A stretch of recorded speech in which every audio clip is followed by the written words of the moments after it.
Кой е най-лесният начин да разраснете бизнеса си през 2024 година? Това е една концепция, един съвет, който наскоро чух едно видео на Алекс Хормози и ми се стори супер адекватно и определено аз го прилагам и мисля да го прилагам още повече през новата година. Какво гласи то? По-добре е не да правим нови неща, да търсим новото секси, новото модерно, новия тренд, а да започнем да правим повече и по-добре нещата, които през предходната година са ни дали резултат.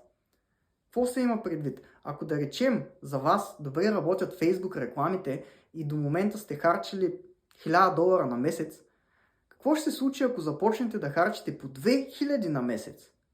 И се опитате да подобрите качеството на рекламите си, т.е. те да станат още по-конвертиращи, още по-ангажиращи, т.е. да повишите обема и да опитате да повишите качеството.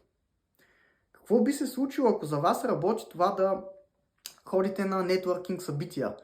Какво би се случило, ако да речем вместо на 10 събития през годината отидете на 20 и бъдете по-подготвени, бъдете по-активни, там сте с визитките си, запознавате се с повече хора. Тоест правите същото, но по повече и по-добре.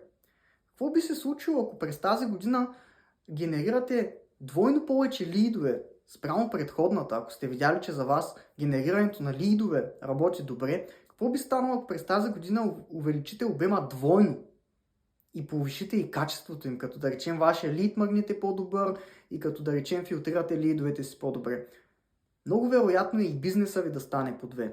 Така че не е нужно да търсите нещо ново. Започнете да правите повече и по-добре нещата, които са работили добре при вас. Това е от мен в това кратко видео. Надявам се да ви е било полезно.